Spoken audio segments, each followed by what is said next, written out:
Welcome to my channel. This is Crimson Howl.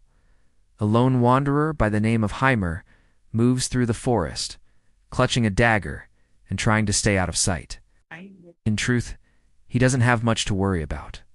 The villagers have long since given up on chasing him, mostly because they don't want to get lost in the forest. But also because if they found him, they would probably kill him. Not that it mattered to him anyway, because when the red moon hangs heavy in the night sky, he will die anyway. That's because Heimer is cursed. The spirit of an enraged wolf, banished from its human form, now resides within him, turning him into a monster when the red moon is full. Villagers who have seen this transformation have described him as a towering beast, over 7 feet tall, covered in crimson fur. With eyes like burning coals and the ability to move at incredible speed. To make matters worse, he has no control over the transformations. All he knows is that when the red moon is full, something terrible happens, and then he passes out. Sometimes he wakes up with injuries that shouldn't be possible for a human to survive, like having his entire body covered in deep, angry scratches, or having a gaping hole torn in his chest. And sometimes he wakes up with the lingering scent of blood in his nostrils.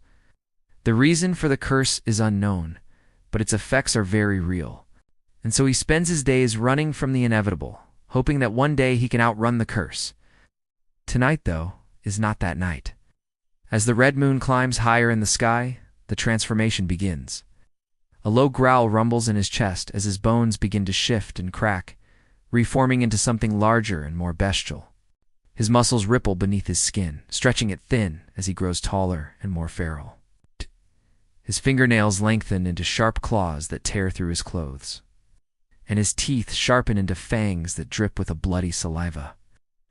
And as all this happens, the last vestiges of human thought are extinguished from his mind, replaced by the single-minded obsession of a wolf, to hunt, to kill, and to feed.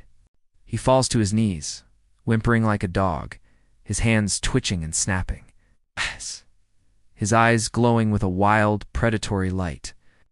And then he stands, shaking his head, trying to clear the thoughts of man from his mind, thoughts that still linger even now. He takes a deep breath, the scent of the forest filling his nostrils, and another breath after that, and then another, until he no longer smells like man, smells like wolf. He runs. He runs through the trees, leaping and bounding like a creature that has always been free, never once feeling the solid earth beneath his paws. Above him, the red moon is full, casting the forest in an eerie red light. Below him, the curse is complete. As he runs, the sounds of the forest fade away. Replaced by the pounding of his own heart and the ringing of his own breath, there is nothing here for him anymore. There has never been anything here for him anymore. He is only here because the curse brought him here. In the distance, he hears the sound of a twig snapping, a small animal rustling in the underbrush.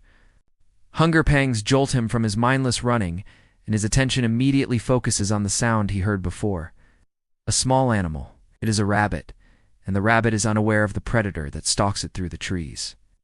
The rabbit hops out into a small clearing, and the wolf drops down into a crouch, his entire body coiled and ready to spring. Then he pounces, a blur of crimson fur and gnashing teeth. The rabbit doesn't stand a chance. The wolf catches his prey in his jaws and tears into it, ripping it limb from limb, lapping up the warm blood that spills from its wounds. The taste of blood is sweet on his tongue, and he eats until he is full. But still, the hunger remains. And the wolf, remembering his former life, knows that there is nothing here for him to eat that will satisfy that hunger. So he turns and runs back into the trees, deeper into the forest, further from the village.